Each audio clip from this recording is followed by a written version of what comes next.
Welcome back to your monthly Caribbean drone news, and this is the June 2026 edition. Now, before we get into it, if you haven't been to the Pilots of the Caribbean podcast website recently, go check it out. We've relaunched it with a fully revamped design, and as a part of what we built out in that new design, we've added a dedicated Caribbean drone news page. So that's every story we cover written up with full context all in one place. And that includes the stories you're about to hear in this episode and stories that did make it to this episode, things that happened during the month. So go ahead, check it out, bookmark it, and keep your eyes on it because it's constantly going to be updated with new news. Now let's get into this month's stories. Now, in this month, Jamaica kept the energy high and Guyana stepped all the way up. We've got a national drone soccer team that flew to California and came home drone medalists. A young Jamaican headed to the world's biggest vocational skills competition, a Guyanese-led joint venture that launched with serious international backing, and Guyana's Ministry of Health using drones to move medicine to communities that geography traditionally made incredibly difficult. Let's get into it. In our first story, Jamaica's national drone soccer team went to the International Palm Springs Drone Fest and they did not lose a single match.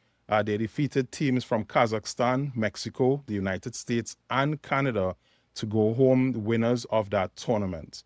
Now, coach of the team, Devon McKellop, who some of you will recognize from his appearance on this podcast, credits a tactical innovation called the I formation as central to the team's performance. It's a flying pattern his coaching staff developed specifically for competition, built around exploiting transitions and angles that opponents aren't prepared for.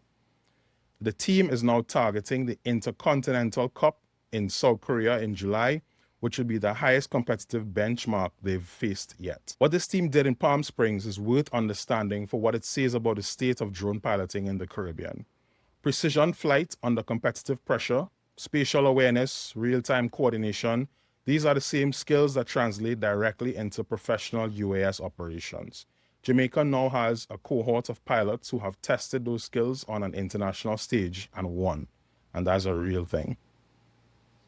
In our second story, the Jamaica Information Service ran a profile this month on Omar Cockett, a Jamaican competitor who is heading to the World Skills Competition to represent his country in unmanned aerial systems.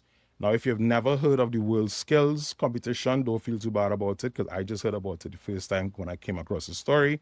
But World Skills is one of the largest international vocational skills competitions in the world. Over 80 countries in dozens of technical categories and a level of recognition that puts skills trade on the same stage as any other form of high-performance competition. And UAS has been added to that list.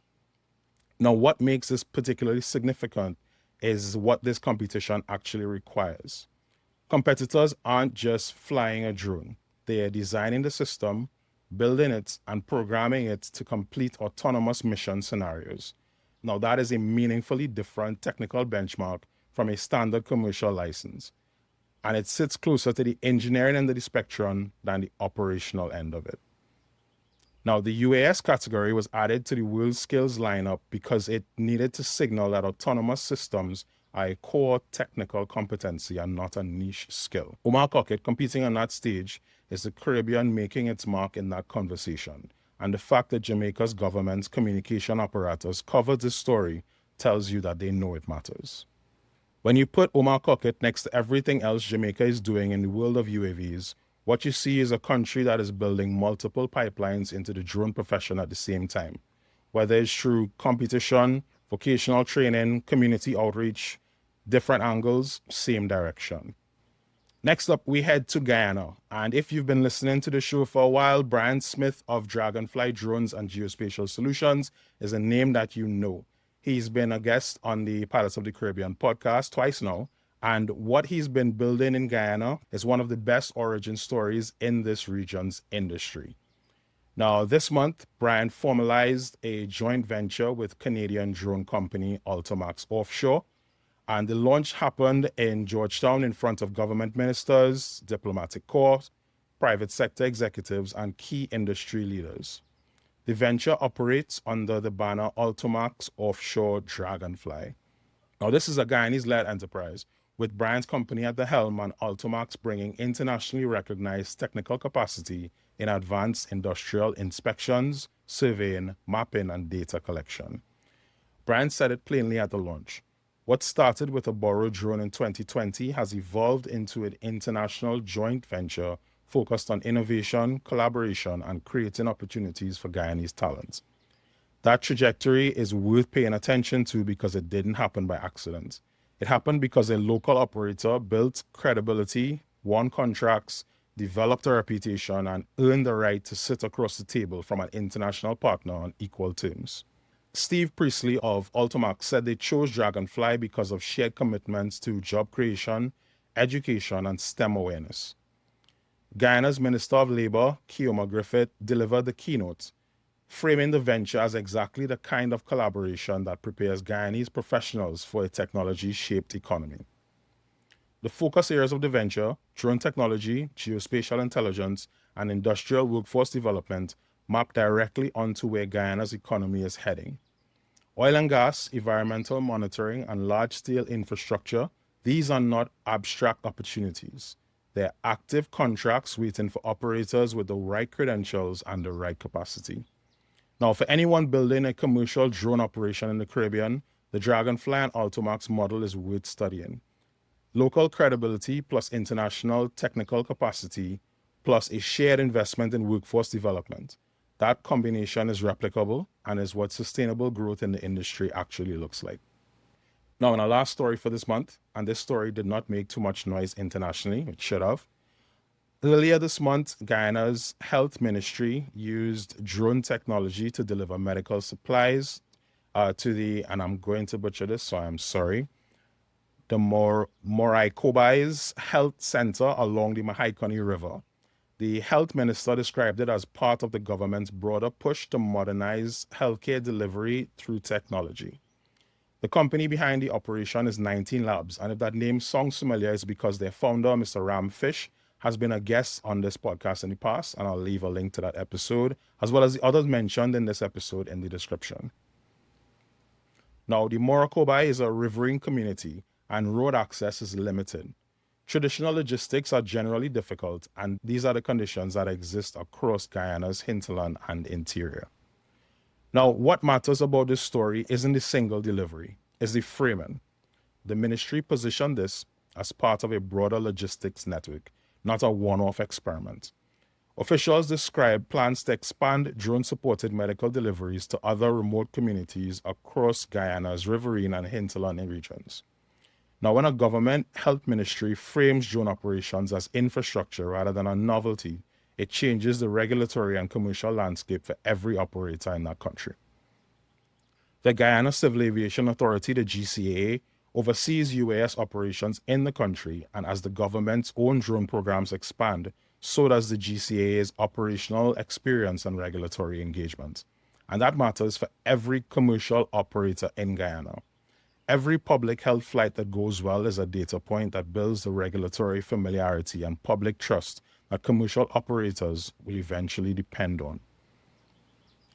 Healthcare logistics has always been one of the most defensible drone service niches in the Caribbean, precisely because the geography that makes medical access difficult is the same geography that makes aerial delivery practical. And what 19 Labs and Guyana's Health Ministry are doing along the Mahaikani River right now is one of the clearer examples of that in the region. Now, one more before we close out. The Commercial UAV Expo 2026 is coming up in September from the 1st to the 3rd in Las Vegas, Nevada at the Caesars Forum. I recently sat down on the podcast with the content manager for Commercial UAV Expo and Commercial UAV News, Mr. Matt Collins. Be sure to check out that episode. Now, this is one of the largest commercial drone trade shows in the world. And if you're looking for what's next in your operation or just looking to, keep in touch with what's happening in the industry, this is the place to be. Now, as a part of the audience for the Pilots of the Caribbean podcast, we have a discount code for you. And that discount code is Caribbean 100, word Caribbean, number 100. And that will give you $100 off any registration option that you can use at checkout at expouav.com. Again, our code is Caribbean 100. and I will leave the code and a link to where you can get your tickets in the description. Now, that is a wrap for the Caribbean Drone News for June 2026.